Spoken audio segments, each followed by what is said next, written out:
Aleluia! Glória a Deus. Nós estamos no último domingo da nossa campanha, Minha Família nas Mãos de Deus. Amém? Glória a Deus. Mês de maio nós tivemos 5 domingos, né? Estamos aqui estudando sobre família o mês inteiro, aqui nos cultos de celebração e também nas nossas lives, né? Às 19h30, segunda, terça, quinta e sexta. Quarta-feira, 19h30, temos a célula, onde nós trabalhamos a mesma pregação que foi feita aqui no domingo. Nós discutimos ela em grupo aqui na igreja na quarta-feira. Nossas células acontecem nas casas, mas agora por causa da pandemia, nós não conseguimos em todas as casas fazer o distanciamento necessário, né? Então estamos fazendo a célula na igreja, enquanto isso, para que nós possamos então obedecer o decreto do governador, então a gente seguir todas as determinações do Ministério da Saúde, né? E ter todo o espaço necessário para que a gente possa congregar sem colocar em risco a saúde de nenhum dos nossos irmãos. Amém? Glória a Deus. Então de segunda a sexta-feira nós estamos online às 19h30. Segunda, terça, quinta e sexta é a live do pastor Júlio, iniciativa minha, né? Não é uma programação da igreja, ok? E quarta, 19h30 é a célula. Domingo, 18 horas, aqui o nosso culto de celebração. Durante todo esse mês nós oramos e clamamos a Deus pelas famílias. E nós estamos agora chegando ao fim dessa campanha maravilhosa. Muitos projetos de oração, pedidos de oração foram colocados na nossa caixinha de oração pela família. Outros nos mandaram pedidos pela internet, né? Estão conectados conosco no mesmo propósito, apesar da distância. E também têm se alimentado da palavra de Deus. E agora eu gostaria de compartilhar com você mais uma palavra neste segmento de família. Essa palavra, ela não é diretamente sobre família, mas ela vai falar para nós a respeito de como o papel de um pai bem exercido ou um papel de um pai mal exercido vai afetar as escolhas, as decisões e a vida dos seus descendentes. Domingo passado nós trabalhamos aqui sobre o tema Tu e teus filhos depois de ti, falando sobre essa questão geracional. Não é que Deus é um Deus geracional, e Ele não quer apenas abençoar a nossa geração presente, mas Ele quer continuar operando o mesmo propósito nas gerações que seguem. Deus tem um propósito individual para nós, Deus tem um propósito também coletivo, que é para a família. Deus tem um propósito coletivo para a descendência, e Deus tem um propósito coletivo para a sua igreja local, e o propósito dele para a igreja na terra, né? Então, queridos, todo o corpo, todo organismo tem um propósito de Deus para desempenhar, para realizar. Então, como pais, nós temos que centrar em Deus a nossa vida, a nossa conduta, o nosso caminhar, a nossa jornada, para que nós possamos alcançar, né, os propósitos de Deus, viver em plenitude aquilo que Deus separou para nós, e também comunicarmos isso com excelência ao coração dos nossos filhos, para que eles vivam também no mesmo propósito. Amém? Eu gostaria de mostrar para você hoje a vida de alguém que sofreu muito, sofreu demais, né? Porque o seu pai não teve como primazia, né, ou como princípio primeiro na sua vida, colocar o reino de Deus dentro do coração do seu filho. Apesar desse pai ter sido um homem de Deus, tá? Nós vamos ver a palavra dizendo que ele começou muito bem, mas no final da sua vida ele acabou terminando mal. E Deus veio vingar, né? Veio julgar a sua descendência por causa dessa atitude, tá? Nós vamos falar de Manassés, o filho do rei Ezequias, tá? Como Ezequias foi um grande homem de Deus, mas falhou como pai. Foi um grande rei, mas falhou como pai no preparo da sua descendência para servir a Deus. E Manassés foi talvez o pior rei de Israel, né? Foi um dos piores reis que Israel teve, se não o pior. E foi um rei que levou Israel a pecar e a se desviar da presença de Deus de forma terrível. Então Ezequias restaurou o culto do Senhor. Manassés destruiu, acabou com o culto de Deus na nação de Israel e ainda fez coisas abomináveis, tá? Eu passei a tarde inteira hoje estudando sobre esse tema e preparando para vir trazer essa palavra para você. Eu gostaria de dizer para você o seguinte, querido: o que nós vamos estudar aqui é a Bíblia, é a palavra de Deus. E eu queria perguntar antes de começarmos, porque hoje nós vamos cortar profundo aqui, tá? Então eu queria perguntar para você o seguinte: quem Deus é para você? se Ele é Deus mesmo, se Ele é o Senhor da sua vida, e o quanto a vontade dEle é importante para você. O quanto fazer a vontade de Deus é importante na sua vida e na sua casa, já que estamos falando de família, primeiro. Segundo, eu quero perguntar o que é a Bíblia para você. O que a Bíblia é para você? É uma pergunta retórica, você pode responder aí no seu coração, você que está aqui e você que está em casa nos acompanhando ou que vai assistir depois gravado. O que a palavra de Deus é para você? Para mim, Deus, é o meu Senhor, Ele é o Rei da minha vida, e a vontade dEle é soberana, e deve ser, com certeza, seguida, buscada, desejada sempre, em nome de Jesus, amém? Glória a Deus. Agora veja só, queridos, aqui comigo, por favor, tá? Fique conectado aqui, não se desligue, não se distraia. Então veja só, em nome de Jesus, olha para cá. Você que está em casa também, fica comigo aí, tá bom? Então veja só, presta atenção. O que Deus é para você, ou quem Deus é para você, e o que significa a vontade dEle para a sua vida. Que peso tem a vontade dEle na sua vida. E a outra pergunta é o que a Bíblia é para você, e para mim a Bíblia é a palavra de Deus, ela é a boca de Deus falando comigo, e ela é a vontade soberana de Deus a meu respeito. Então para mim, se Deus é o Rei, a Bíblia é a sua lei. E a palavra do Rei tem poder, não tem? Ai daquele que discorda da vontade do Rei, não é verdade? Tá? Porém, Deus quer reinar voluntariamente sobre nós. O reino de Deus não é imposto, o reino de Deus, ele é nos apresentado e nós devemos buscar ou não segui-lo ou desejar a vontade dele. Juliana, faz um favor para o pai, filha, por gentileza. Pega um carregador do celular lá na bolsa e coloca aí na tomadinha, porque pode ser que a bateria não aguente até o final. E aí a gente acaba interrompendo a live no meio, aí a pregação, né? E os irmãos de casa vão ficar tristes, né? Aqueles que estão conosco, sempre nos acompanhando. Nós temos um grupo muito fiel, né? Entre 10 e 20 pessoas que estão sempre conosco, a semana toda. Então vamos honrar a Deus e agradecer a Deus pela vida dessas pessoas, dando a elas a oportunidade de assistir o culto todo, porque estão impossibilitadas de estarem aqui fisicamente conosco, né? Alguns porque são no grupo de risco, outros porque têm crianças pequenas, né? E outros porque estão enfermos ou com qualquer outra necessidade, outros porque moram muito longe, como a minha família, papai, mamãe, Aglá, lá em Moreira Salles, né? Estão longe, Márcia lá em Curitiba, tantos outros irmãos aí de Curitiba e até de fora, né, de Curitiba.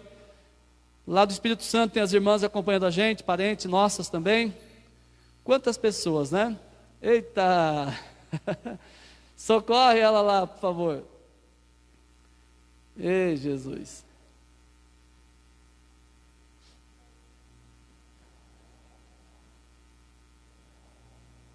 O celular caiu do suporte aqui, viu? Tudo ao vivo, tá bom? Não tem nada gravado, então é assim. É isso aí. Vamos aguardar ali só para estabilizar a imagem, né? Eu já sou feio, se ela ficar tremida, então, meu Deus do céu, né? Tudo bem aí? A gravação continua, não foi interrompida? Vocês estão pondo a mão na frente da câmera aí. Eu vou aguardar, quero que meus irmãos em casa acompanhem. Segura aqui, filho, por favor, deixa o pai lá colocar.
Glória a Deus. Continuamos, voltamos. Não perca a conexão com a gente aí não. Vamos estudar a palavra de Deus, amém? Vamos lá. Então, queridos, o tema da mensagem é tempo de se voltar para Deus, né?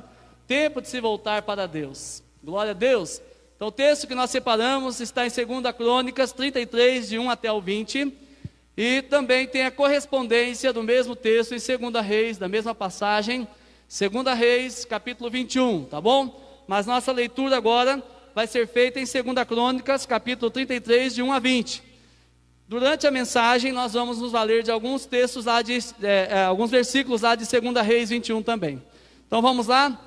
Verso 1. Tinha Manassés 12 anos de idade, quando começou a reinar, e 55 anos reinou em Jerusalém. E fez o que era mal aos olhos do Senhor, conforme as abominações dos gentios, que o Senhor lançara de diante dos filhos de Israel. Porque tornou a edificar os altos que Ezequias seu pai tinha derribado, e levantou altares a Baalins, e fez bosques, e prostrou-se diante de todo o exército dos céus, e o serviu. E edificou altares na casa do Senhor, da qual o Senhor tinha dito: em Jerusalém estará o meu nome eternamente. Edificou altares a todo o exército dos céus, em ambos os pátios da casa do Senhor.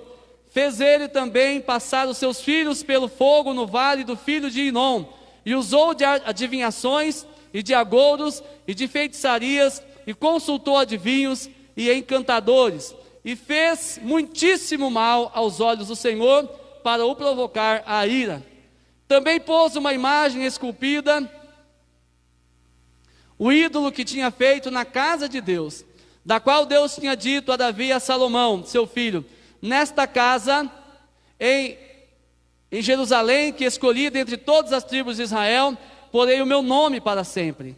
E nunca mais removerei o pé de Israel da terra que destinei a vossos pais, contanto que tenham cuidado de fazer tudo o que eu lhes ordenei, conforme toda a lei, estatutos e juízos dados pelas mãos de Moisés. E Manassés tanto fez errar a Judá e aos moradores de Jerusalém, que fizeram pior do que as nações que o Senhor tinha destruído de diante dos filhos de Israel. E falou o Senhor a Manassés e ao seu povo, porém não deram ouvidos, pelo que o Senhor trouxe sobre eles os príncipes do exército do rei da Síria, os quais prenderam Manassés entre os espinhais, e o amarraram com cadeias, e o levaram à Babilônia. E ele, angustiado, orou deveras ao Senhor seu Deus, e humilhou-se muito perante o Deus de seus pais, e lhe fez oração, e Deus se aplacou para com ele, e ouviu a sua súplica, e o tornou a trazer a Jerusalém, ao seu reino. Então reconheceu Manassés que o Senhor é Deus, e depois disso edificou o muro de fora da cidade de Davi, e ao ocidente de Gion, no vale, e a entrada da porta do peixe, e a roda até Ofel, e o levantou muito alto. Também pôs oficiais valentes em todas as cidades fortes de Judá. E tirou da casa do Senhor os deuses estranhos e o ídolo, como também todos os altares que tinha edificado, no monte da casa do Senhor e em Jerusalém, e os lançou fora da cidade. Reparou o altar do Senhor, e ofereceu sobre ele ofertas pacíficas e de louvor, e mandou a Judá que servisse ao Senhor, Deus de Israel. Mas ainda o povo sacrificava nos altos, mas somente ao Senhor, seu Deus. O resto, pois, os atos de Manassés, e a sua oração ao seu Deus, e as palavras dos videntes que lhe falaram em nome do Senhor, Deus de Israel, eis que estão no livro da história dos reis de Israel, e a sua oração, como Deus se aplacou para com ele, e todo o seu pecado, e a sua transgressão, e os lugares onde edificou altos e pôs bosques e imagens de escultura, antes que se humilhasse, eis que está todo escrito nos livros dos videntes. E dormiu Manassés com seus pais, e o sepultaram em sua casa. Amon, seu filho, reinou em seu lugar. Amém? Senhor Jesus, fala ao nosso coração através da sua palavra. Deus, que o Senhor fale e não eu, Senhor. Que a tua palavra, Pai, seja transmitida, não a minha palavra. Deus, que os teus valores sejam comunicados com revelação ao coração de cada pessoa que está aqui e ao coração de cada pessoa que nos acompanha diretamente da sua casa ou de onde está com o seu aparelho celular, computador ou iPad ou qualquer outra ferramenta. Declaramos, ó Pai, que essa palavra entre profundo em cada coração e faça aquilo que te apraz, em nome do Senhor. Nosso objetivo, Deus, aqui, ó Deus, é ser um canal do Senhor, para que o Senhor, ó Pai, possa trazer a correção, a restauração, ó Deus, endireitamento de veredas, ó Deus, mudança de rumo, de rota na vida de muitas pessoas, em nome do Senhor Jesus, é que nós oramos e declaramos o teu favor. Amém, Jesus, amém. Amém, queridos? Glória a Deus. Muito bem. Vamos então, queridos, à palavra. Então, em primeiro lugar, neste tema, é tempo de se voltar para Deus. Eu quero descrever então um pouco com você primeiro o reinado mau de Manassés, que está no verso 1, né? E nós queremos dizer para você o seguinte, que o fato de uma pessoa ter um pai e uma mãe que teme ao Senhor verdadeiramente, tá? Não livra a pessoa de fazer, que ela faça escolhas erradas e que sofra o castigo do Senhor e que ela sofra as consequências do seu erro, tá? Então Ezequias tinha um pai que serviu ao Senhor de todo o seu coração, que restaurou o altar e a adoração, o zelo da casa de Deus em Judá. Eu disse que ele era rei de Israel, mas é rei de Judá, tá bom? O reino do sul. E nós vamos perceber o seguinte, queridos, que o fato dos pais serem tementes a Deus não evitou que Manassés tomasse decisões erradas na sua vida e que o castigo de Deus o alcançasse, tá? O juízo de Deus o alcançasse. E nós vamos perceber que, na verdade, Ezequias, no final do capítulo 32, você pode ler a história de Ezequias depois, houve um momento que o coração de Ezequias se exaltou. No começo ele adorava a Deus de todo o coração, mas em determinado momento nós vamos perceber que o coração dele se exaltou e ele passa então a sentir que ele tinha alcançado toda a glória do seu reino e todo o poder que lhe havia sido dado. Tanto é que vem embaixadores de Babilônia e vem investigar ou ver o que está acontecendo com o rei Ezequias. E Ezequias, ele estava para morrer e ele ora ao Senhor. Isaías, que tinha ido dar notícia da sua morte, volta e diz: o Senhor ouviu a tua oração e ele vai acrescentar 15 anos de vida para você. Mas Ezequias, coloca a tua casa em ordem. A ordem de Deus pela boca de Isaías a Ezequias foi que colocasse a sua casa em ordem, ok? E nós vamos perceber o quê? Que ao invés dele colocar a casa em ordem, o que ele faz? Ele toca a vida dissolutamente, engrandece o seu próprio nome. Embaixadores da Babilônia vêm para congratular-se com ele ou parabenizá-lo pela sua recuperação, e ao invés de ele tributar glória a Deus por ter sobrevivido e dizer que era por causa da presença de Deus na sua vida que Judá tinha chegado a ser uma nação forte como era, e que ele havia prosperado como rei à frente do povo de Deus, tá? Ele abre todos os tesouros da casa de Deus, toda a casa do seu exército, e ele mostra todas as riquezas, todo o ouro, toda a prata, tudo aquilo que havia de precioso na sua terra, e ele engrandece a si mesmo e ao seu nome. E por causa disso, Deus envia Isaías depois para repreender e dizer: estes mesmos homens que vieram a ti hoje, um dia eles vão vir e vão levar toda a riqueza dessa nação embora, e eles vão levar todos os vasos da casa de Deus, todo o ouro, toda a prata, todo o bronze, tudo aquilo que é mais sagrado no templo de Deus vai ser levado para a Babilônia. Não é terrível isso? E Ezequias, queridos, ele diz assim: todavia, por causa, Isaías diz para Ezequias: todavia, por causa do acordo, do concerto, da aliança que Deus fez com você, Ele não vai fazer isso nos seus dias, Ele vai fazer nos dias dos seus descendentes. Teus filhos vão ser levados como escravos, eles vão padecer na mão dos babilônios, eles vão sofrer horrores lá. E olha só que interessante, queridos, né? Ezequias, ao invés de ele se arrepender de coração e voltar-se para Deus de novo, o que ele diz? Ele diz assim: boa é a palavra do Senhor, que toda essa desgraceira aí vai acontecer com os meus filhos e não comigo, que eu vou descansar em paz. Olha só, Se Deus diz que eu vou morrer em paz, tudo vai estar certo na minha vida, tá? Tudo bem que aconteça todas essas tragédias anunciadas com os meus filhos e não comigo. Olha só, que pai em sã juízo vai ficar feliz em ouvir da boca de Deus o juízo que vai ser entregue aos seus descendentes por causa do seu pecado e da forma como ele acabou influenciando negativamente seus filhos. E este homem, apesar de ter sido um grande homem de Deus, ele terminou a sua vida de uma forma estranha, né? E aqui eu quero deixar uma palavra muito clara para nós pais, tá? Retomando a palavra de domingo, Deus tem um plano e um propósito para a nossa descendência também. E a forma como nós começamos é tão importante como a forma como nós terminamos. Ou vou inverter a frase, talvez a forma como terminamos é mais importante do que a forma como começamos. Muitos de nós começamos errado. Muitos de vocês que estão aqui começaram errado, sim ou não? Né? O Léo está aqui, se converteu, já era grande, né, Léo? Já era casado até, né? Estava no princípio ali, né? No namoro. O Jaque converteu depois de casado, né, Jaque?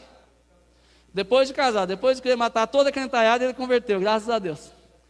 E aí, e tantos de nós aqui, né, queridos, conhecemos a Deus. Eu nasci num lar evangélico, mas quantos conheceram a Deus já com uma certa idade, adiantados na vida, não é?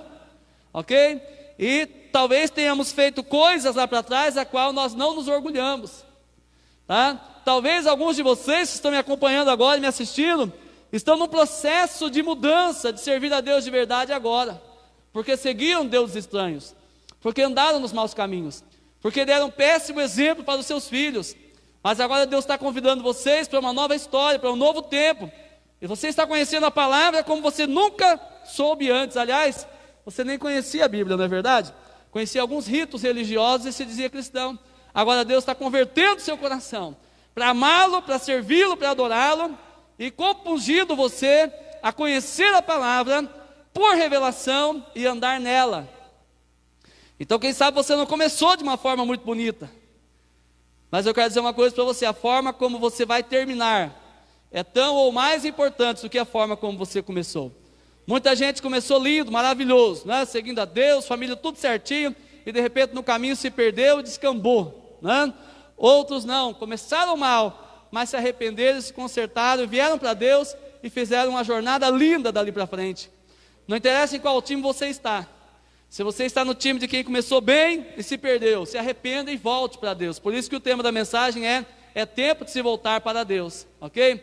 E se você é do time daqueles que foi muito mal, mas se arrependeu de coração e vem servir a Deus agora, faça daqui para frente que a sua jornada seja uma jornada extraordinária, onde Deus é o centro da sua vida, o centro da sua casa, da sua família, onde Deus é o rei e a palavra dele é a lei que você decidiu seguir a partir de agora, em nome de Jesus. Amém? Glória a Deus. Então vamos lá, queridos. Então o fato de alguém ter um pai abençoado não faz necessariamente que o filho seja alguém igual, tá?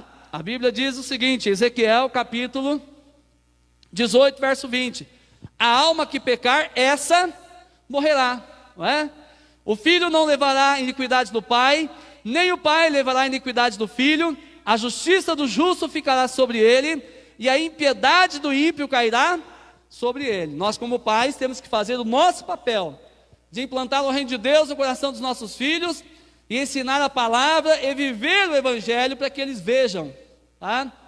Queridos, depois disso, eles serão responsáveis pelas escolhas que vão fazer.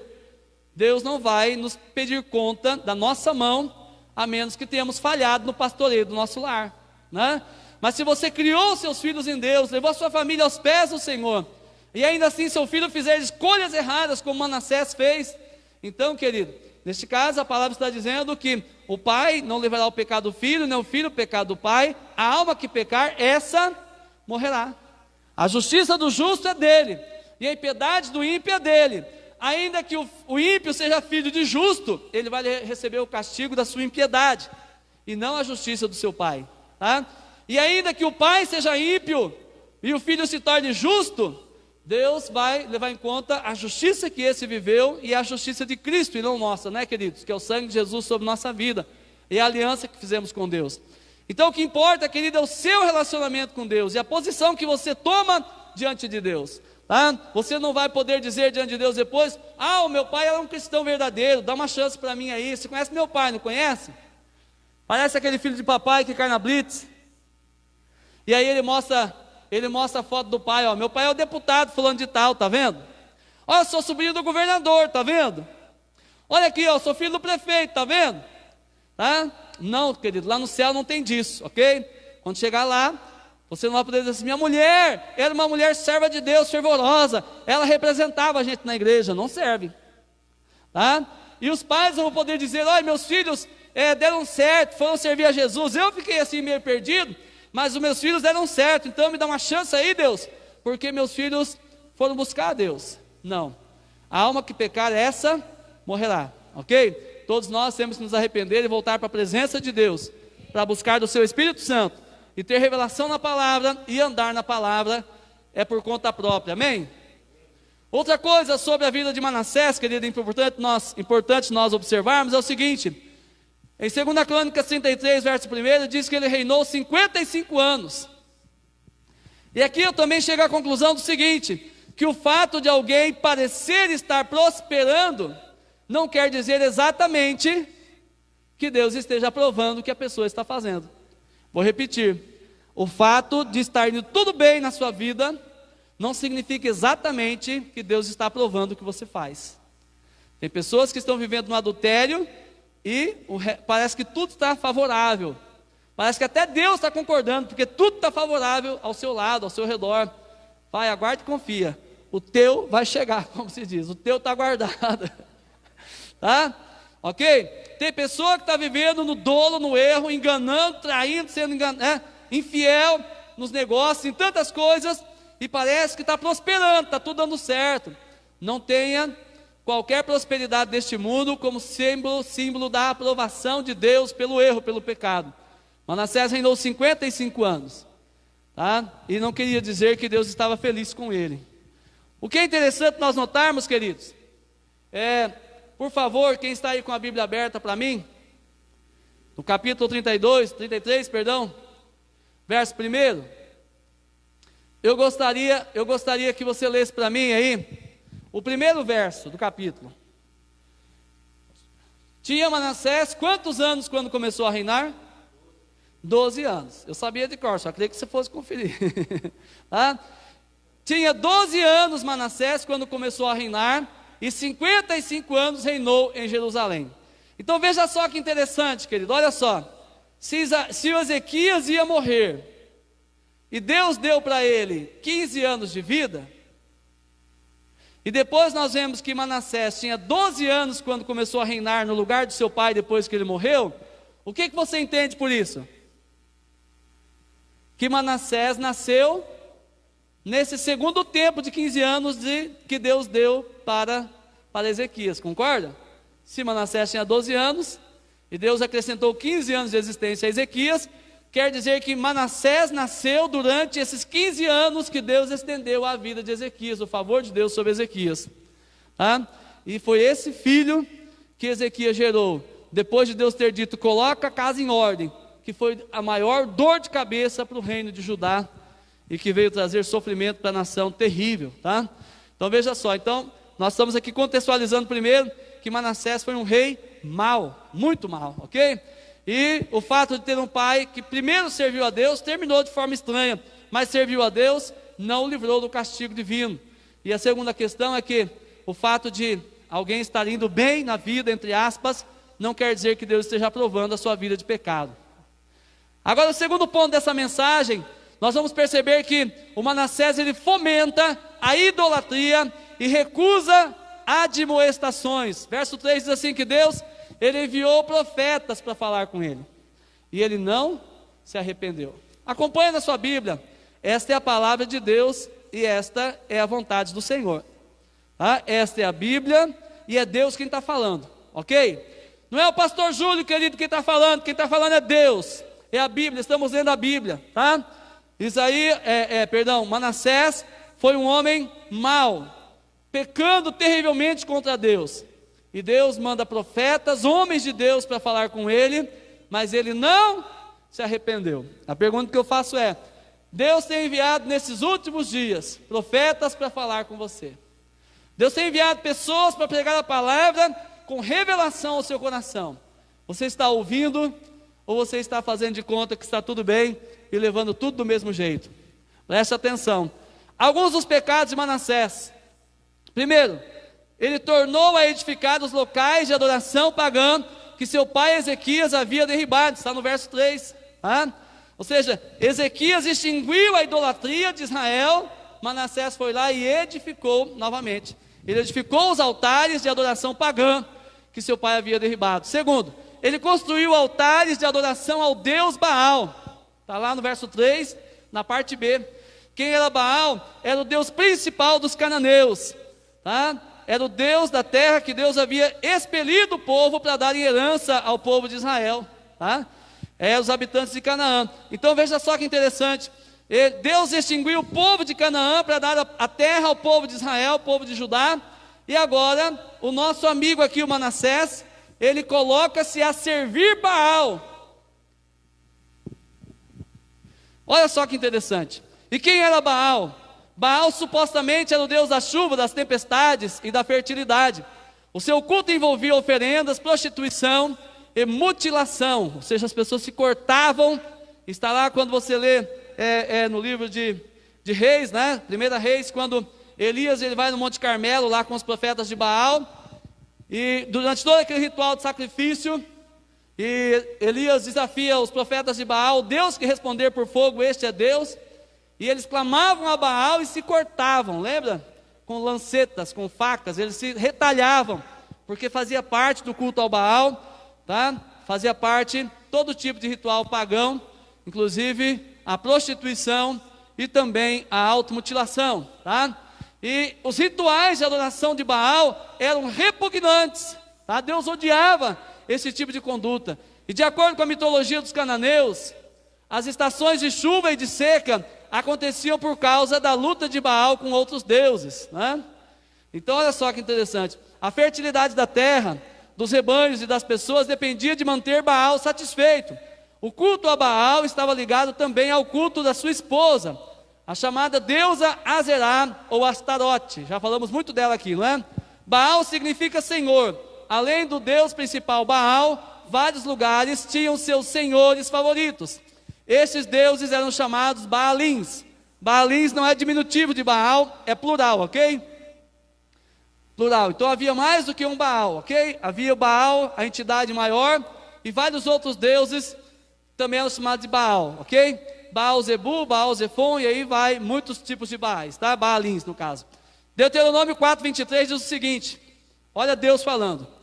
Quero repetir várias vezes para você essa frase, Esta é a Bíblia e é Deus quem está falando, ok? Deuteronômio 4:23: guardai-vos de que vos esqueçais do concerto do Senhor vosso Deus, que tem feito convosco, e vos façais alguma escultura. O que Deus está falando? Que não é para se esquecer do acordo que Deus havia feito, que não deveria haver adoração a imagens de escultura, imagem de alguma coisa que o Senhor vosso Deus vos proibiu. Esta é a Bíblia e é Deus quem está falando.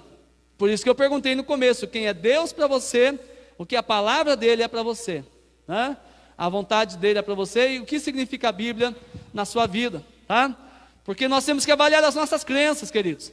Terceiro, ele construiu um poste ídolo, de Astarote ou de Azerá, no verso 3, a parte C.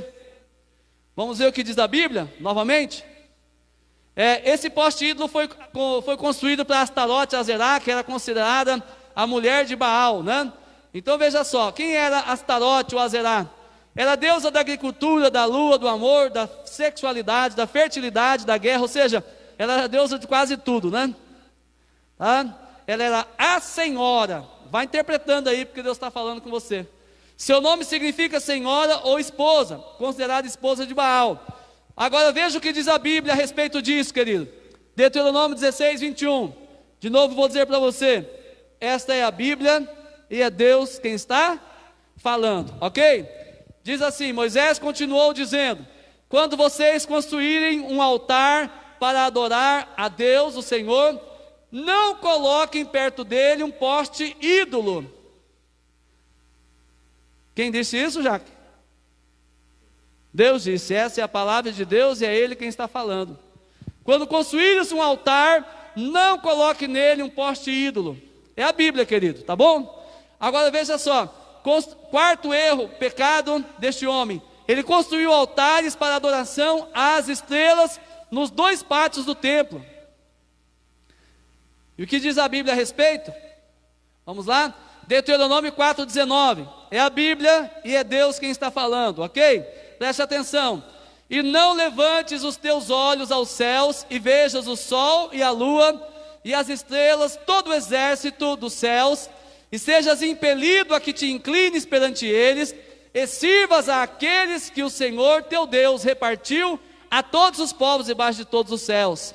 Outro texto, Deuteronômio 17, 2-5, diz assim: quando no meio de ti, em alguma das tuas portas que te dá o Senhor teu Deus, te achar algum homem ou mulher que fizer mal aos olhos do Senhor teu Deus, transpassando o seu concerto que for, e servir a outros deuses, e se encurvar a eles, ou ao sol, ou à lua, ou a todo o exército dos céus, as estrelas, o que eu não ordenei, e te for denunciado, e ouvires, então bem o inquirirás. E eis que, sendo verdade, e certo que se fez tal abominação em Israel, então levarás um homem ou a mulher para que fez este malefício às tuas portas, sim, o tal homem ou mulher que os apedrejarás com pedras até que morram.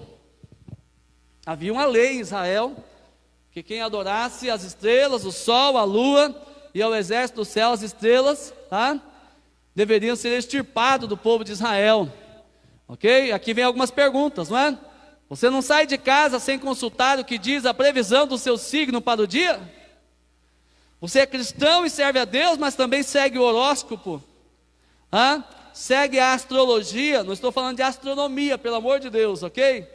Astronomia é ciência, astrologia é crença satânica, tá? Por isso que é abominação aos olhos de Deus. Aliás, o sol, a lua, as estrelas foram criados por Deus, e nós não podemos adorar a criatura no lugar do Criador, certo? Seguindo então, 5, quinto pecado deste homem: construiu altares pagãos no templo onde, conforme o Senhor Deus tinha dito, ele somente deveria ser adorado. Então Deus diz assim: olha, aqui neste templo estará o meu nome perpetuamente. O que ele fez? Ele construiu altares pagãos para adoração a outros deuses dos povos que Deus havia expelido para que eles pudessem possuir a terra. Ele construiu altares pagãos dentro do templo de Deus. Você consegue imaginar isso, irmão? Você consegue imaginar alguém que constrói altares a deuses pagãos dentro da casa de Deus? Manassés fez isso. Mateus 6,6 diz assim: mas tu, quando orares, entra no teu aposento, e fechando a tua porta, ora teu pai que está em secreto, em oculto, né? Em secreto, e teu pai que te vê em secreto te recompensará publicamente. É somente a Deus que se ora. Ok? Vou repetir, esta é a Bíblia, e é Deus quem está falando. Quando você fecha a porta do teu quarto para orar, com quem que você fala? A quem que você ora? Orarás ao teu pai que está em secreto. Você não pode vê-lo. Quer dizer, você não precisa de nenhuma figura física para crer em Deus. Você não pode, querido, pegar algo que Deus disse para não fazer, para representar a divindade para você. Desde o começo, se você ler a história da Bíblia, Deus é chamado de o Deus invisível. Você não precisa de ver para crer. Você não precisa de nenhuma representação física para adoração. E deixa eu dizer uma coisa mais para você. Ele está dando uma ordem muito clara. É o próprio Jesus quem escreveu isso, quem deixou essa palavra para nós, falou isso, ok? Mas tu, quando orares. Então esse pronome quando, aliás, uma conjunção, melhor dizendo, essa conjunção é uma conjunção subordinativa temporal, ela indica tempo. Então diz assim: quando orares, quer dizer toda vez que você orar, sempre que você orar, Em todas, 100% das vezes que você orar, você deve falar com quem? Com teu Pai, que te vê em secreto. Jesus, quando ensinou a oração do Pai Nosso, que nós respeitamos tanto e oramos tanto, na verdade, tá? Ele diz assim, quando orares, de novo ele diz, quando orares, quer dizer, toda vez que orares, vocês vão orar assim, Pai Nosso que está no céu. Você vai ver Jesus dando graças pelo pão para fazer a multiplicação, e ele diz, Pai, graças te dou. Você vê Jesus orando para ressuscitar o Lázaro, o que ele faz? Pai, graças te dou por me teres ouvido. O Lázaro nem tinha saído ainda ressuscitado, mas ele já tinha certeza que o Pai já tinha ouvido a sua oração. Jesus sempre orou ao Pai. Jesus é o nosso modelo. E Ele nos ensinou a orar, fecha a tua porta, e o teu Pai que te vem em secreto, é esse que você vai orar para Ele, em nome de Jesus, amém? Então, querido, cuidado com o tipo de altar que você constrói a portas fechadas. Porque pode ser que a tua mulher não te vê, mas o Deus te vê. Tá? Cuidado, filho, com o altar que você constrói, que você acha que é secreto na internet. Um altar da mentira, do engano, tá? Da licenciosidade, da malícia, da perversão, porque o seu pai e a sua mãe pode não estar vendo, mas Deus te vê em secreto. Então nós deveríamos, no nosso secreto, edificar altares de adoração a Deus, não a todo tipo de coisa errada, que nós teríamos vergonha de que nossos pais ou cônjuges vissem. Quanto mais, não deveríamos ter temor ou vergonha de que Deus nos visse fazendo aquelas coisas. Então pode ser que lá no seu quarto não tenha um altar com imagens de escultura para você se curvar e adorar. Glória a Deus. Mas quem sabe seu celular, com aquilo que você está vendo, seja um altar com coisa muito pior. Não é verdade? Eu falei que ia ser pesada a coisa hoje, né? Então, que altares você tem levantado no seu secreto? Seja ele oculto do seu coração ou a porta fechada do seu quarto. Tá? Porque às vezes o altar está no coração, né? A gente não faz as coisas erradas, mas lá no coração há um desejo profundo de fazer aquilo. Ah, se eu não fosse crente. Ah, se meu pai e minha mãe não fossem crentes. Ah, se eu pudesse ser como todo mundo. Ah, se eu pudesse fazer o que todo mundo faz. Você pode não fazer, mas pode haver um altar secreto oculto no seu coração, desejando comer a comida dos babilônicos. Se alimentar do manjar do Egito. E Deus está repreendendo você nessa noite. Seguindo, sexto pecado de Manassés. Ele queimou o seu próprio filho em sacrifício. Meu Deus! Que pai teria coragem de queimar o seu próprio filho em sacrifício? Manassés teve coragem. Tá? Levítico capítulo 18, verso 21 diz o seguinte: e da tua semente não darás para a fazer passar pelo fogo perante Moloque, e não profanarás o nome do teu Deus, eu sou o Senhor. Olha só, havia um costume nas nações pagãs, os cananeus que habitavam a terra antes de Israel e Judá possuírem a terra, tá? Eles tinham lá um lugar cheio de fogo e uma estátua incandescente de Moloque, com os braços estendidos. E para abençoar a descendência, os pais normalmente pegavam o seu primeiro filho e ofereciam em sacrifício nos braços, tá? Incandescentes, abrasados de Moloque. O filho era queimado ali vivo, como sacrifício a Moloque, para que ele abençoasse o restante da descendência. Manassés fez isso, querido. Manassés fez isso. E Deus disse: não profanarás o nome do Senhor teu Deus. Olha só, Deuteronômio 18:10 diz: entre ti se não achará quem faça passar pelo fogo o teu filho ou a sua filha. Mais uma vez a palavra nos advertindo, não é? Agora, como que os filhos têm sido sacrificados ao diabo hoje em dia, querido? O altar de Moloque hoje se chama aborto. O altar de Moloque se chama aborto. Talvez você tenha ficado arrepiado que um pai tenha a coragem de pegar o seu filho e oferecer queimado nos braços de uma estátua incandescente de um deus pagão. Mas quantos pais estão pagando, financiando clandestinamente a morte dos seus filhos? Ah, eu já tenho 3, eu não posso ter mais um, vai estragar todos os meus planos. E vai lá e aborta. Porque isso, e aí os motivos são os mais variados, né, querido? Eu quero dizer para você que eu sou terminantemente contra o aborto. Terminantemente contra. Inclusive naquelas exceções que você está argumentando aí. Em caso de estupro, pastor, tem o neném e dê para alguém que não queira, que queira ter filho e não pode. Ok? Não quer cuidar do neném? Pague o preço da gestação e dê essa criança para adoção. Tem tantos pais querendo um filho e não pode. Mas não cometa assassinato da sua descendência. Quando você mata um dos seus filhos, você está fazendo o quê? Amaldiçoando a sua descendência. E assim como o sangue de Abel cobrava diante de Deus justiça contra Caim, o sangue inocente derramado do aborto está clamando diante de Deus contra a tua vida. E um espírito de morte começa a agir em todas as áreas da vida da pessoa.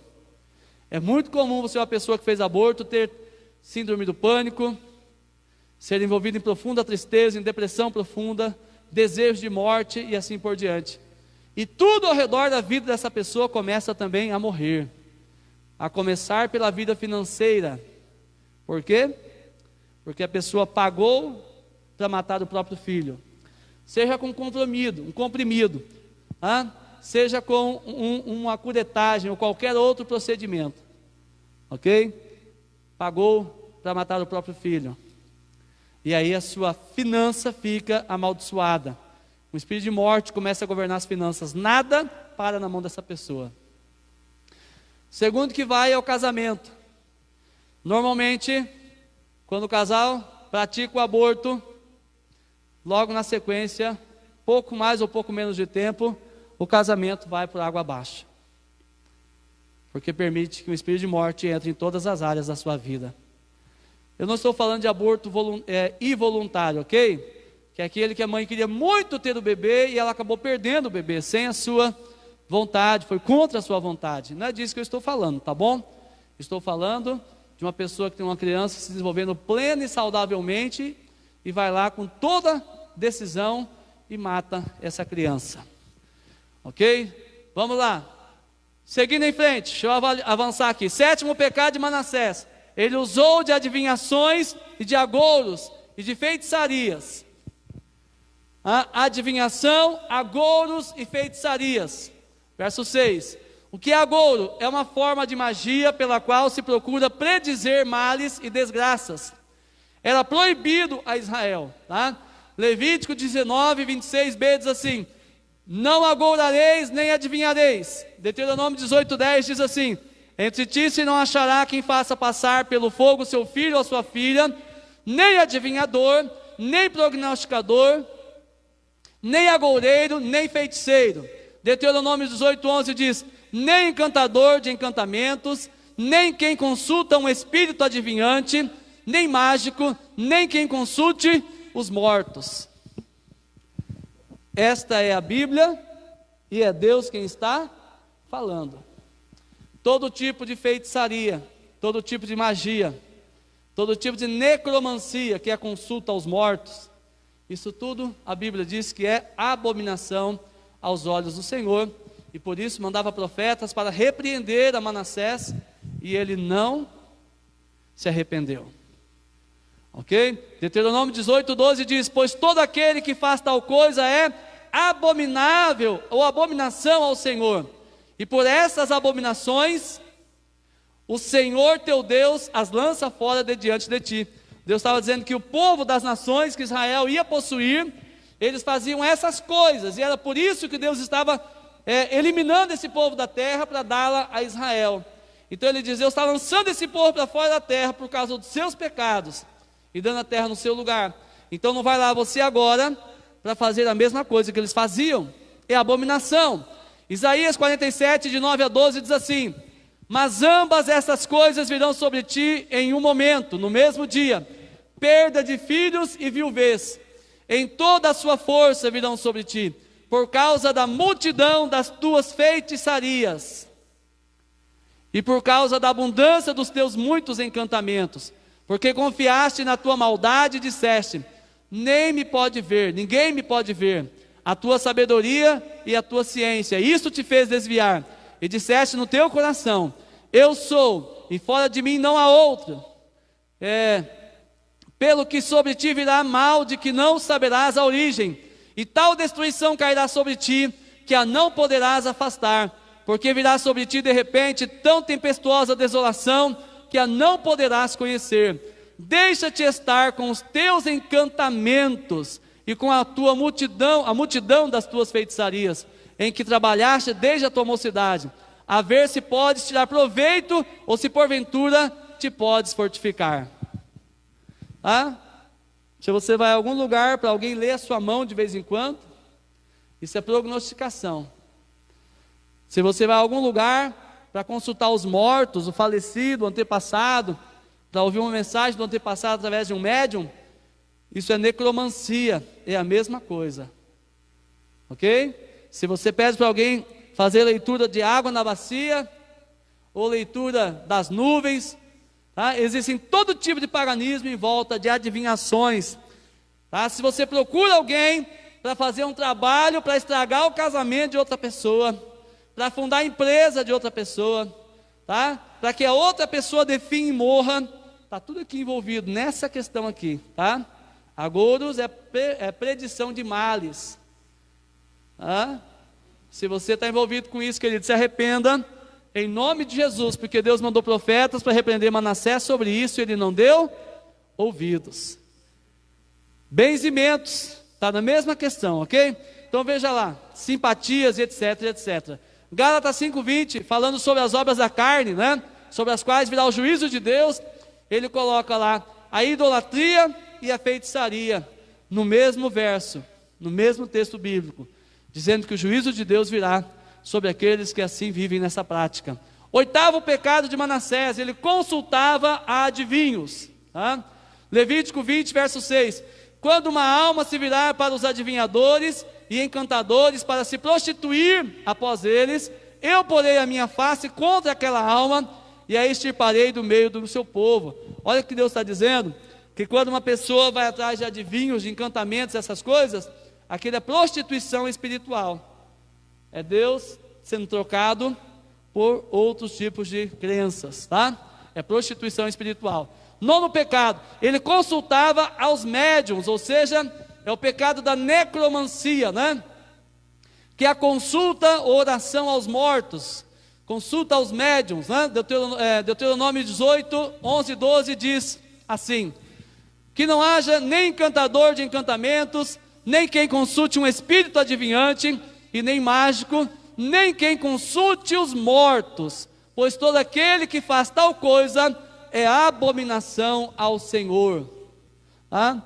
Eu vou lá na vidente, eu estou com saudade do meu falecido avô, avó, pai, mãe, irmão, mulher, marido, namorado, e vou lá para médium fazer uma ponte para eu conversar com ele, com ela. Sabe o que é, querida? Que se manifesta lá na boca da médium, do médium? É o próprio Satanás. Mas ele falou de coisas que só nós dois sabíamos. Sim, o mesmo espírito que acompanhava o morto, e quando estava vivo, né? E conhecia todos os seus atos, todos os seus gostos, todas as suas preferências, é o que agora se manifesta na boca do médium, para enganar você. Vou repetir, esta é a Bíblia, e é Deus quem está falando, que consulta aos mortos, oração aos mortos, oferenda aos mortos é abominação ao Senhor. Repito, é a Bíblia e é Deus quem está falando. 10º pecado de Manassés, colocou uma imagem do poste ídolo no templo. Nós lemos o texto, né, gente? Tá? Quem em sã consciência colocaria uma imagem de escultura dentro do templo? Que Deus disse que é abominação, não farás para ti, nem te encurvarás, nem a servirás. Tem gente que coloca, né? Até hoje tem gente que coloca. Manassés colocou, e Deus mandou juízo sobre a vida dele, e disse que foi um pecado abominável que ele cometeu. O 11º pecado de Manassés, levou a Judá a pecar contra Deus, mais que as nações pagãs que Deus expulsara de diante deles. Olha só, Presta atenção. Manassés era o líder de Israel, de Judá, perdão. Ele era o rei de Judá. E ele liderou a nação para se desviar do Senhor, para entrar no pecado. Ele fez a nação pecar mais do que as nações pagãs que tinham sido expulsas para que eles possuíssem a terra. Está entendendo quem foi Manassés? Ezequias, seu pai, foi uma bênção, se perdeu no final, já falei, né? Mas Manassés foi um homem perverso, totalmente perverso. Totalmente perverso. 12º pecado de Manassés, e é o último que eu vou citar aqui, tá bom? Veja lá, ele derramou muitíssimo sangue inocente. Somando com tudo isso, querido, Manassés era um assassino, era um facínora, como estão dizendo hoje em dia aí, né? Ele matou muita gente inocente. Eu não estou falando nem de saldo de guerra, ok? Eu estou falando de sangue inocente derramado. Manassés tinha a mão cheia de sangue inocente derramado. Meu Deus, filho do homem que reparou o culto do Senhor, que extirpou os Baalins, que extirpou o Baal da terra, Azerá, que removeu os ídolos da casa de Deus, que extinguiu o culto pagão. Agora este homem vem e faz pior do que as nações que Deus havia expulsado da terra para eles possuírem. E era um assassino terrível. E segunda Reis 21:16, demais disso também Manassés derramou muitíssimo sangue inocente, até que encheu a Jerusalém de um ao outro extremo, afora o seu pecado com que fez pecar a Judá, fazendo o que era mal aos olhos do Senhor. Meu Deus, olha só quanta abominação, quanto pecado Manassés cometeu diante de Deus. E qual foi o resultado de tudo isso, querido?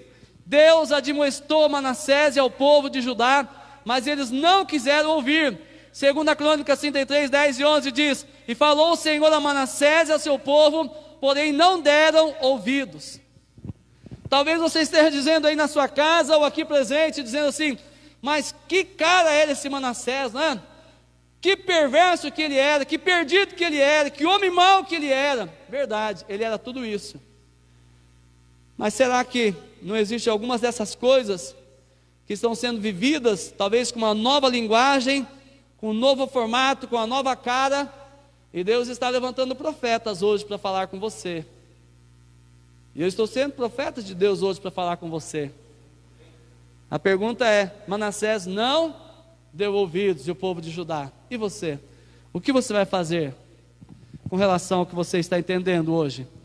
Pelo que o Senhor trouxe sobre eles os príncipes do exército, o rei da Síria, os quais prenderam Manassés entre os espinhais, e o arrancaram com cadeias, amarraram com cadeias, e o levaram à Babilônia. Esse é o juízo de Deus, depois de tanto amor, de tanta admoestação, de tanto convite e arrependimento.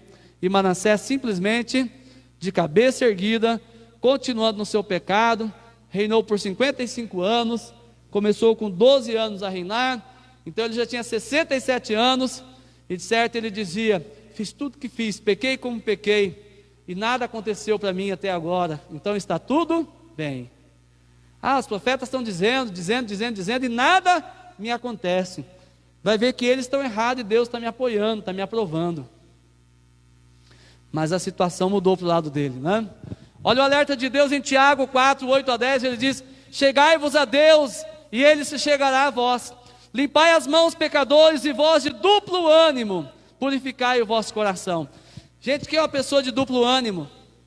É que de um lado serve a Deus e do outro lado serve o diabo. Entende? É que professa alguns princípios cristãos, mas a sua mão esquerda tem algumas outras vantagens que advêm do outro lado, do dolo, do erro, do engano, do pecado e de todo tipo de história ruim. Verso 9: senti as vossas misérias e lamentai e chorai, converta-se o vosso riso em pranto e o vosso gozo em tristeza, humilhai-vos perante o Senhor e Ele vos exaltará. Deus nunca desiste, querido, Ele continua apelando, Ele continua chamando, Ele continua convidando. Deus quer evitar que a gente passe por sofrimento por causa do pecado, mas quando a gente não se arrepende benignamente, No tempo oportuno Ele vai permitir que a gente possa viver o caos em nossa vida, para que a gente possa cair em si. E foi o que aconteceu com Manassés. Para que ele pudesse cair em si, ele foi levado à Babilônia. Verso 11. Pelo que o Senhor trouxe sobre ele os príncipes do exército da Síria, os quais prenderam Manassés entre os espinhais e o amarraram com cadeias e o levaram à Babilônia. Está aí. Deus havia prometido a quem? A Ezequias, o seu pai, dizendo: porque você não se arrependeu e não colocou a tua casa em ordem, visitarei a sua descendência e cobrarei deles. Olha só, ele foi entregue nas mãos dos seus inimigos. Ou seja, ele teve a permissão de Deus para que o inimigo o tocasse. Acontece hoje ainda, viu? Às vezes Deus retira sua mão de proteção e deixa que o inimigo vá lá e toque. O diabo não faz nada sem permissão de Deus, a não ser que você seja alguém que não serve a Deus. Se você serve a Deus, Satanás só vai tocar na sua vida com permissão de Deus. Mas se a única forma de haver arrependimento e quebrantamento for essa, Deus vai permitir. Eles o prenderam entre os espinhais, ou seja, símbolo das provas, das tribulações, sofrimento acarretados pelo pecado. Eles o amarraram com cadeias, símbolo das prisões espirituais em que o pecador é posto. Cigarro, alcoolismo, drogas, vida sexual pervertida, pornografia. Como eu fiz a separação ali da sílaba, aí ele acentuou, ele automaticamente não tem acento ali, tá? Nas mais diversas formas: inimizades, crimes, sentenças judiciais, dívidas, etc, etc, etc, etc.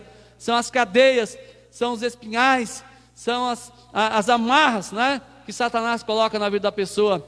E eles o levaram à Babilônia, ou seja, ele separou-se de Deus, né? Ok? A casa de Deus, Jerusalém, é sinônimo do lugar onde Deus habita, a presença de Deus estava lá. E ele foi levado para a Babilônia, ou seja, ele foi afastado da presença de Deus, não é? E é isso que acontece com quem não se arrepende. Se não houver arrependimento a tempo, poderá essa separação ser eterna, eterna. Por isso que Deus está levantando seus profetas hoje para advertir você. Nós não estamos advertindo Manassés. Manassés já viveu lá no tempo dele, já viveu a história dele.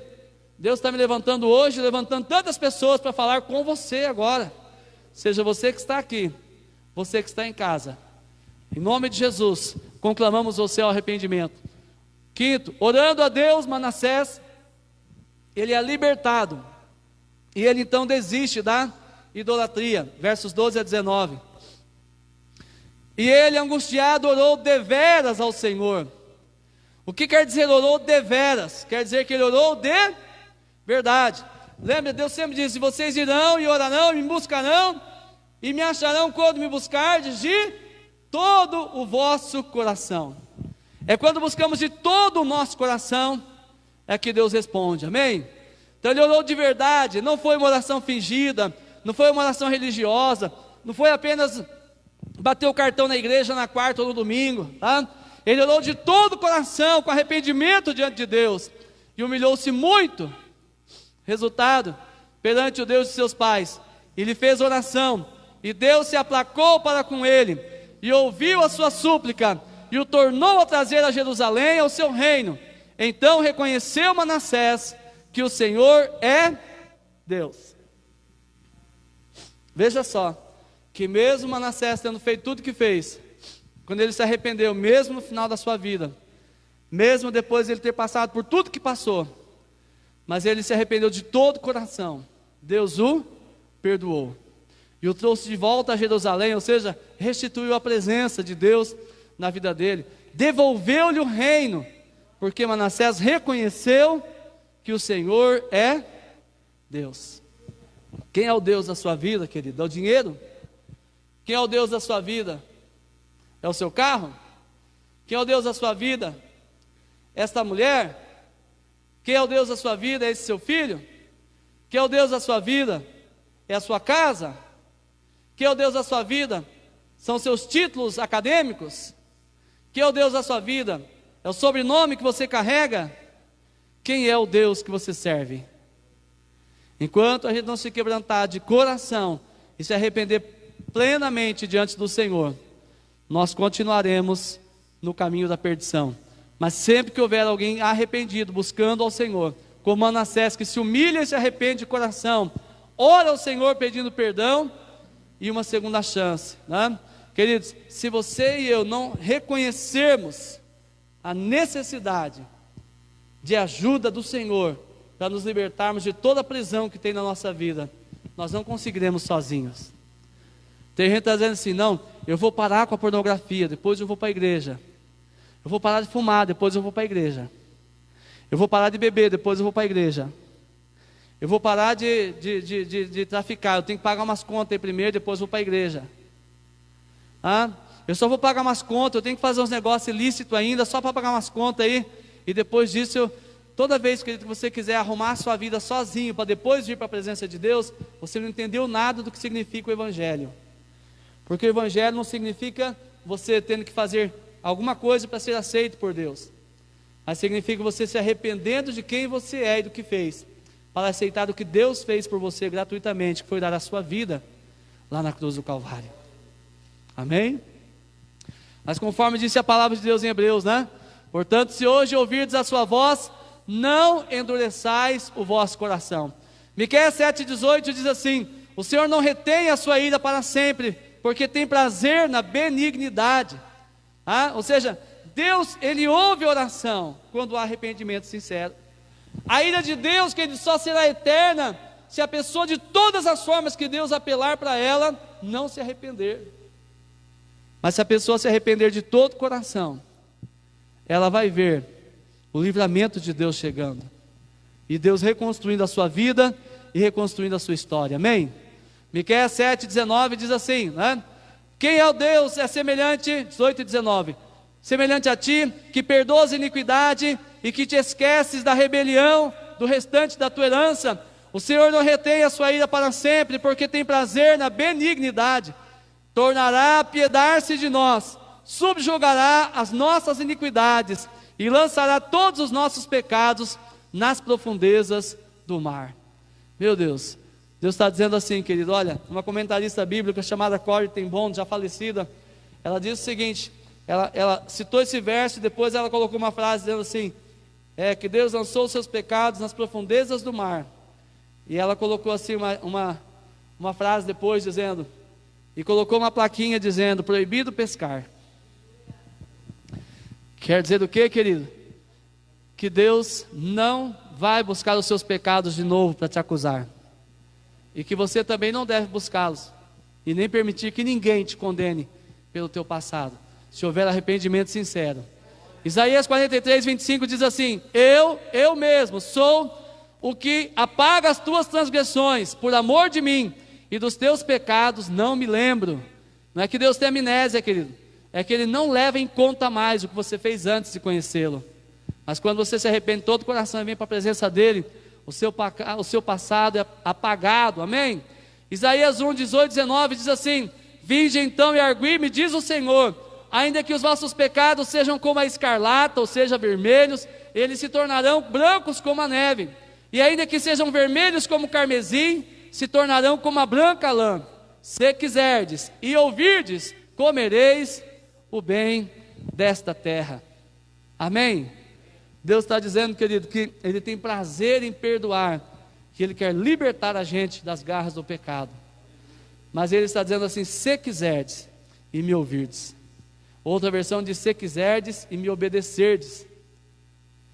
É Deus quem está te chamando. Ele está dizendo assim, eu não estou aqui para te condenar pelos pecados que você viveu. Eu não estou aqui para dizer que eu desisti de você porque você serviu a idolatria. Eu não estou aqui para dizer que eu desisti de você porque você teve um vício. Eu não estou aqui para dizer que eu desisti de você porque você teve um adultério, ou porque você teve fornicação, ou porque se envolveu com a pornografia, ou com a droga, ou com a bebida, ou com o cigarro, ou com qualquer outra coisa, com o roubo, com o dolo, com a mentira, com a traição.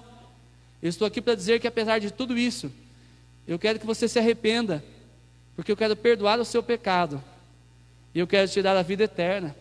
Eu quero te chamar de filho, e dar dignidade para você, e começar contigo uma nova história. O Evangelho, que ele não se trata de Deus condenando o mundo, é o pecado quem condena. Se trata de Deus amando o mundo de tal maneira, e convidando o pecador ao arrependimento. Manassés não aceitou os profetas que Deus enviou. Então Deus teve que permitir o sofrimento para que ele pudesse cair em si. Você não precisa passar por isso em nome de Jesus. Você não precisa que Deus envie, queridos, inimigos para pelejar contra você. Você não precisa, querido, que os apertos de Deus venham para que você possa acordar-se e tomar uma posição diante de Deus. Ele te convida, Ele te chama. Ele está à porta e bate. E se alguém ouvir a sua voz, Ele vai abrir a porta e cear com você. Amém? Romanos 10:13 diz assim: porque todo aquele que invocar o nome do Senhor será salvo. Glória a Deus, aleluia, né? E o último texto que eu já citei: eis que estou à porta e bato. Se alguém ouvir a minha voz e abrir a porta, entrarei em sua casa e com ele cearei e ele comigo. Amém? Vamos ficar de pé e vamos orar ao Senhor. Glória a Deus.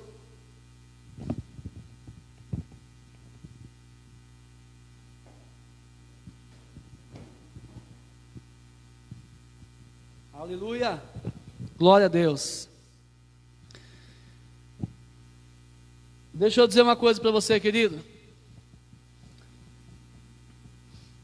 Esta é a Bíblia e é Deus quem está falando. E eu vou terminar agora dizendo para você mais uma vez, com as perguntas que eu iniciei. Primeiro, quem Deus é para você? Ele é o Rei de verdade? O que a vontade do Rei significa para você? A outra pergunta é: o que a Bíblia é para você? O que ela significa para você? Se Deus é o seu Rei, e se a vontade dEle deve prevalecer em sua vida de verdade, e se a palavra de Deus é a lei que você deve seguir, nós lemos a Bíblia para você. Queridos, eu tenho tido muito cuidado nos últimos dias, ao pregar a palavra, de não ficar dando interpretações minhas para a Bíblia. Eu tenho basicamente pego textos bíblicos para explicar o outro, ok? E por muitas referências mostrando para você a vontade de Deus. Então, se Deus é Rei e a palavra é a lei, e faz sentido para você obedecer a Deus e obedecer a sua palavra, então, querido, acredito que Deus está falando com você nesses dias. Deus está trazendo luz a algumas coisas que você considerava a princípio, mas que agora você está vendo, querido, que isso afronta diretamente a Deus. E eu não estou me dirigindo a nenhuma pessoa individualmente ou em particular, estou me dirigindo a todos que estão aqui, e a todos que me assistindo pela internet ou que me assistirão ainda. Você entende? Esta é a palavra de Deus, e é Deus quem está falando. Não seja como Manassés, duro de coração, que tem que passar por tanto sofrimento para cair em si e se arrepender de verdade diante do Senhor. Eu não estou aqui pregando para as paredes. Eu não estou pregando para o Facebook. Eu estou pregando para pessoas. E antes de eu confrontar você com a palavra do Senhor, pode ter certeza que eu fui confrontado a tarde inteira enquanto preparava essa palavra para estar aqui. Porque eu corro o risco de, mesmo sendo servo aqui, pastor, ainda ter altares na minha vida. Sabe, o meu coração é o lugar onde Deus habita, é o templo em que Deus habita. Eu sou o templo de Deus, você também, amém? E pode ser que junto com Deus lá, eu esteja colocando alguns postes ídolos lá dentro. Algumas esculturas lá dentro que eu criei. E Deus fala ao coração de cada pessoa e você sabe exatamente o que é que está concorrendo com Deus no seu coração. O que é que está tomando o lugar da verdadeira adoração e devoção a Deus na sua vida? Você sabe. Ora ao teu pai que está em secreto, diz a palavra. Mas quem vai para você com o secreto? Para o secreto? Quem está lá quando ninguém está te vendo? A quem você venera, a quem você adora, a quem você cultua no secreto? Quais são os ídolos que têm se levantado na sua vida? E aqui nós temos uma admoestação aos pais que não descuidem da sua geração, como Ezequias fez.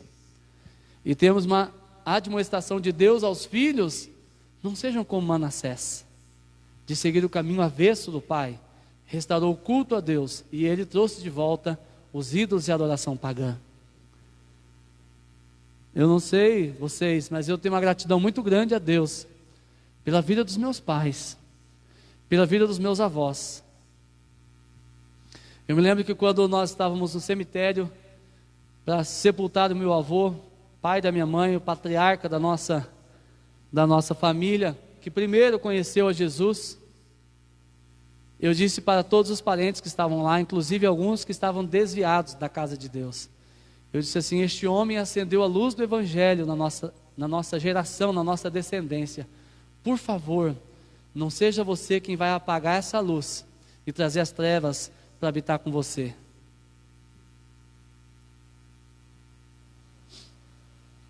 E aqui eu quero dizer para quem está aqui, Eliseu e Patrícia, Sueli Gabardo acendeu a luz do Evangelho na casa de vocês. Não sejam vocês quem vão trazer as trevas para habitar em vocês e para a vossa descendência. Leonardo, você é aquele que acendeu a luz, permaneça firme, para que ela persevere e permaneça na sua descendência. Jaque, você acendeu a luz do Evangelho na sua família. E o meu apelo aqui é de Ana, Letícia: não apaguem a luz que Jesus colocou através da vida dos vossos pais, Jaque e Marisa. Tenham no coração de vocês conservar a luz de Jesus na vossa descendência, que depois que eles passarem, vocês é quem vão continuar carregando a tocha do Evangelho. Juliana, Júlio, teve o vô Barbato, o vô José Sabino, a avó Maria Barbato, a avó Maria, a Maria Gomes. Eu tive 2 vós José e 2 vós Marias, viu? Até nisso eu sou diferenciado já. Lá atrás teve os bisos que acenderam a luz do Evangelho na família. Com toda a simplicidade, eles introduziram Cristo na nossa descendência. Nossos pais permaneceram fiéis. Não sejam vocês que venham a apagar a luz de Jesus na sua descendência. Depois que eu e sua mãe passarmos, vocês é quem continuarão. E Cristo quer que vocês continuem com a tocha na mão, avançando como guerreiros valentes durante a noite das trevas tenebrosas deste mundo, avançando na direção do alvo que é Cristo, sem titubear, sem voltar atrás. E eu quero me dirigir a qualquer um que está me assistindo agora, em qualquer lugar. Deus está convidando você para acender a luz de Cristo na sua descendência. Quem sabe você estava na luz da religião, cheio de ritos pagãos que nem você sabia, seguindo o que os pais ensinaram, que os avós ensinaram, mas agora Jesus tem trazido luz ao seu coração, e você tem visto a Bíblia como você nunca viu, uma Bíblia que você nunca leu, não com esses olhos, que Jesus agora está abrindo na sua vida. E o convite dele é que você seja a pessoa que vai acender a luz de Cristo na sua descendência, de uma vida cristã verdadeira e fervorosa a partir de agora, em nome de Jesus. E quem sabe eu estou falando também para pessoas que já serviram a Deus. Os pais foram pioneiros da fé, e essas pessoas estão frias na fé agora, quem sabe até se afastando do Evangelho. Deus está convidando você, como convidou a Manassés. Ele manda profetas para te advertir: se arrependa de todo o coração, é tempo de se voltar para Deus. Não venha pelo caminho da dor, venha pelo caminho do arrependimento. Deus não quer condenar você, Deus quer atrair você, perdoar você, dar a vida eterna e construir uma nova história para você e para a sua descendência, em nome de Jesus. Amém? Glória a Deus. Vamos orar agora, colocar a nossa vida diante de Deus. E eu quero dar a oportunidade a você que está aqui, respeitando, a questão do espaçamento, distanciamento de 1,5 metro por pessoa. Nós temos a marcação no chão aqui, que dá fácil para você perceber isso. Mas eu quero convidar você para orar comigo aqui na frente. Pastor, eu não quero apagar a luz de Jesus na minha descendência. Eu não quero ser como Manassés, que apesar de ter tido um pai que restaurou o culto ao Senhor, ele trouxe de volta o culto pagão. Ore comigo, pastor, para que eu tenha a clareza de que eu devo permanecer firme até o fim. Ore comigo para que Deus me mostre se tem algum altar pagão na minha vida. Pode vir para cá, pode ficar na frente da câmera agora, não tem problema.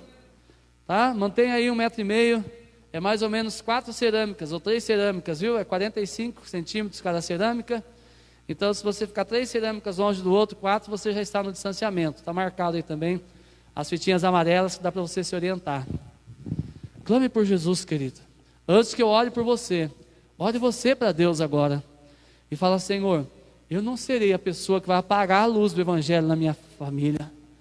Eu não serei aquele que deixou a escuridão voltar. Eu não vou ser aquele que vai restaurar o pecado, restaurar a prostituição, restaurar a idolatria, restaurar tudo aquilo que o Senhor já mandou embora da nossa família, da nossa linhagem, e trazer de volta a frieza espiritual, a apostasia, a mornidão. Não, eu quero ficar fiel até o fim, e eu quero ser o portador das boas novas do Evangelho, da tocha que eu vou passar para a próxima geração. Ore e pede graça do Senhor, querido. Quem sabe você está sendo tentado pelo diabo a se afastar da presença de Deus. Quem sabe você está sendo tentado pelo diabo a se desviar da fé.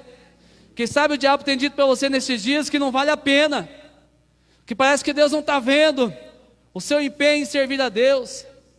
Você não serve a Deus por aquilo que Ele te dá, você serve a Deus porque Deus é Deus. E a sua palavra é a verdade. Ele é o caminho, a verdade e a vida, ponto final. E quando você se entrega de todo o coração a servir ao Senhor, então, querido, Ele se volta para você, Ele cuida de você. Sabe esse deserto que você está passando agora? Ele está levando você no colo, talvez você não esteja percebendo, mas Ele está levando você no colo para chegar do outro lado. Sim, vai doer, vai sangrar, vai apertar, vai ficar ruim, vai ficar amargo, sim, mas Deus está contigo. É melhor você passar o amargo com Deus te carregando no colo, do que você ver o doce no final cair nas mãos e no colo do diabo, lá no inferno. Você quer ser levado para a Babilônia como Manassés foi? Quer ser preso com cadeias, amarrado com espinhos? Quer ser açoitado e preso, humilhado, levado para longe? Ou você quer ouvir a voz de Deus e corresponder a ela, dar uma resposta de fé, dizendo: Senhor, eu estou aqui, eu não vou embora, continuo aqui, Senhor, eu ainda estou aqui, tenho sido tentado, tenho me sentido fraco, tenho vacilado e até errado, mas eu estou aqui, Senhor, eu estou aqui, eu ainda estou aqui, eu não sou Manassés. Diga para Deus: eu não sou Manassés, Senhor, eu recebo a palavra com alegria no coração, eu aceito a palavra, eu aceito a correção, eu aceito a advertência, e eu avalio o meu coração para perceber se construí algum poste ídolo, se eu estou buscando qualquer coisa, Pai, que não tem a ver com a Tua vontade, ou se eu defendi até hoje, Pai, crenças e costumes que eu achava que eram saudáveis, mas agora o Senhor está me mostrando que isso é abominação aos Teus olhos. Eu de boa vontade, eu jogo isso fora em nome de Jesus. Manassés arrancou todos os postes ídolos depois de se arrepender, arrancou os altares pagãos da casa de Deus que ele edificou, os altares que ele construiu para a adoração das estrelas, do sol e da lua, os altares de Baal, as imagens de Baal, as imagens de Azerá, todo tipo de imagem de escultura, ele arrancou tudo, moeu, virou pó, e lançou no ribeiro de Cedron, fora da cidade. Era um lugar de lixo, era um lixão. Se fosse em Curitiba, eu ia dizer que era o cachimba. Antigamente o cachimba era o lugar onde era o aterro do sanitário, né? Entende, querido? Por quê? Porque ele entendeu que a vontade de Deus é que servissem apenas ao Senhor, que na casa de Deus apenas o nome dEle seria exaltado e glorificado. Não é para você buscar a Deus e mais alguém, querido, se arrependa. É para você buscar somente a Deus e mais ninguém. Ao Senhor teu Deus adorarás, e somente a Ele prestarás culto. Quando entrares no teu quarto, teu pai, ore a teu pai que está em secreto. Jesus ensinou: quando orares, diga: Pai nosso que estás nos céus. Jesus orava sempre a Deus Pai. Você não vai ver, querido, uma referência, um lugar na Bíblia, de ponta a ponta, dizendo que você tem que ter qualquer intermediador entre você e Deus, a não ser o próprio Cristo. Paulo ensinou a Timóteo: só há um mediador entre Deus e os homens, que é Cristo homem, porque Cristo morreu por você e ressuscitou dos mortos. Você não precisa de mediador, você já tem o mediador perfeito, que é Jesus, que está aqui não para te condenar, mas para te purificar, que morreu por você não para te matar, mas para te dar a vida eterna. Entenda, querido, a palavra de Deus, entenda o convite de Deus. E dobre o seu coração agora. Dobre o seu coração agora. E se arrependa de todo o coração. Lança fora. Lança fora. Lança fora aquilo que não presta. Tira da sua vida antes que seja tarde.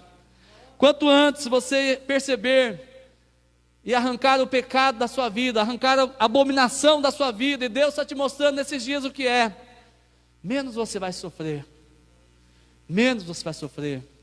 E eu quero declarar para você que está me assistindo em casa, para você que está aqui, você não nasceu para ser como Manassés, que tem que ir cativo para a Babilônia, amarrado com espinhos, preso em cadeias, açoitado, escravizado, para poder cair e se prostrar diante de Deus de todo o coração e se arrepender e orar deveras ao Senhor. Você pode fazer isso hoje.